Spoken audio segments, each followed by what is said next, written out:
Hər vaxtınız xeyir. Vaşinqtonda Amerikanın Səsinin televiziya studiyasında Əzizə Göyçsadədir. Bugünün əsas xəbərləri. Rex Tillerson Türkiyədə səfərdədir. Federal hakim prezident sərəncamının dayandırılma vaxtını uzadıb. Senatın Kəşfiyyat Komitəsi Rusiya ilə bağlı dinləmələr keçirəcək. ABŞ Dövlət katibi Rex Tillerson çərşənbə günü Ankarada Türkiyənin baş naziri Binali Yıldırımla görüşüb. Tillersonun xarici ölkələrə səfəri IŞİD qrupunu məhv etmək və qaçqın böhranını sabitləşdirmək üçün müttəfiqlərin növbəti planları nəzərdən keçirdiyi bir vaxtda təsadüf edir. Rəsmilər bildirib ki, Ankaradakı danışıqlarda əsas mövzular ABŞ-ın başçılıq etdiyi hücumların köməkliyi ilə Rəqqa şəhərini IŞİD döyüşlərindən azad etmək, ərazidə vəziyyəti sabitləşdirmək və məcburi köçkünlərin evlərinə dönmələrini təmin etmək olub. Tillerson səfəri zamanı Prezident Rəcəb Tayyip Ərdoğan və Xarici İşlər Naziri Mövlud Çavuşoğlu ilə də görüşüb.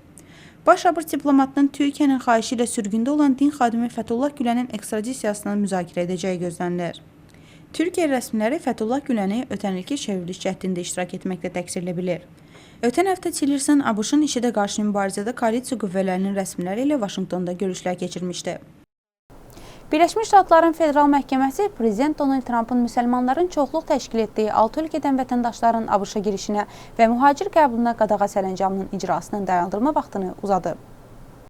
Birləşmiş Ştatlar hakimi Derek Watson hökumətə mart ayının 15-də çıxan sərəncamının müvəqqəti olaraq dayandırılmasına qərar verib. Prezident Trumpın sərəncamına qarşı hava ştatının tələbi ilə ölkə boyu tətbiq ediləcək yeni hökm çərşənbə günündən qüvvəyə minib. Cənab Watson deyib ki, onu bu qənaətə gətirən şərait dəyişməyib. Bu sıraya hava ştatının Trump və onun müşavirlərinin vaxtı ikən müsəlmanlara dair verdikləri bəyanatlar daxildir.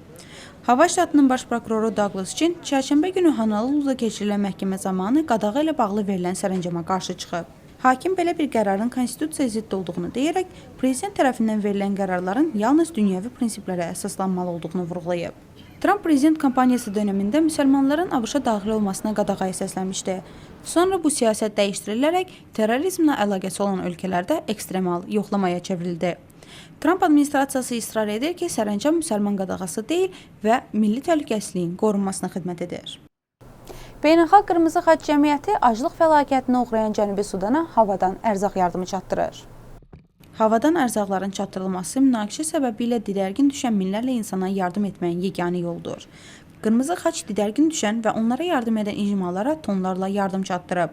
Minlərlə insan bir araya toplaşıb yeməyin çatdırılmasını gözləyir. Sakinlər Associated Press xəbər agentliyinə bildirib ki, hətta pulu olan insanlar belə yemək ala bilmirlər, çünki marketlərdə yemək heç yoxdur. Qırmızı Xaç nümayəndəsi Xurşud Musayatov deyir ki, hava yardımı regiondakı insanlar üçün yetərli deyil. Yemək sadəcə bir aya yetər. Onların daha çox yardıma ehtiyacları var. Ona görə də mağarada biz onları təkcə yemək deyil, həm də toxum və alətlərlə təmin edirik ki, onlar gələn mövsüm özləri əkib becərə bilsinlər, deyə bildirib. Bu yaxınlarda Cənubi Sudanın Birlik Ştatında yerləşən Mayendit kəndində aclıq elan edilib. Bu, ölkədə 3 ildir davam edən vətəndaş müharibəsinin yaratdığı ən son böhrandır. Təxminən 100 min insanın risk altında olduğu bildirilir.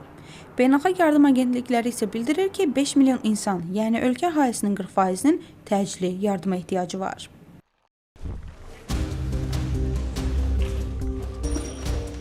Təhqiqatçılar Boston yaxınlığındakı Rivera şəhərindəki bir mənzildə yoxlanış keçirərək Cümə axşamı ABŞ Kəşfiyyat Komitəsi Rusiyanın noyabr ayında keçirilən prezident seçkisinə müdaxiləsi ilə bağlı açıq dinləmə keçirəcək. İctimaiyyətə açıq dinləmələrdən öncə komitə sədri Şimali Karolinanın Respublikaçı senatoru Richard Burr və Virginiyanın Demokrat senatoru Mark Warner Rusiyanın ötən ilki seçkiyə müdaxiləsi ilə bağlı hər tərəfli və qərəzsiz istintaq aparacaqlarına söz veriblər. Markla mənim siyasi görüşlərimiz fərqli ola bilər, amma biz komitə qarşısındakı öhdəliklərimizə fərqli yanaşmırıq.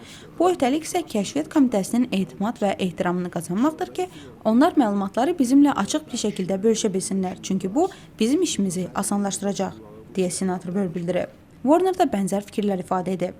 Mən Richard Burra etimad edirəm. Komitə üzvləri ilə birlikdə biz bu məsələni çözəcəyik, deyə bildirib. Burr deyib ki, məsələ ilə bağlı misli görülməmiş sayda məlumat əldə olunub və komitə əlavə məlumatlar üçün kəşfiyyat icması ilə mütəmadi danışıqlar aparır. Bundan əlavə o, azı 20 nəfərin sorğu-sual ediləcəyini qeyd edib. Buna Trumpın müşaviri və kürəkəni Jared Kushner da daxildir. O, panel qarşısında çıxış etməyi özü istəyib. İndiyədək Rusiya ilə bağlı təhqiqatı Nümayəndələr Palatasının Kəşfiyyat Komitəsi aparırdı. Amma komitənin sədri Respublikaçı konqresmen David Nunes komitə ilə bölüşmədiyi məxfi materiallar barədə şəxsən Donald Trumpa məlumat verməsi ilə yaranan qalmaqal nəticəsində komitə bu həftəyə təyin olunan açıq dinləmələri təxirə salıb. Bugün Dünyaya Baxışda sizə çatdıracaqlarımız bu qədər. Vaşinqtondan Amerikanın Səsinin televiziya studiyasından mən Əzə Göyüşzadəsini sağollaşıram. Siz də bizi həmişə olduğu kimi Amerikanın Səsi.org-da izləməyə davam edin. Sabah eyni ünvanda görüşənədək.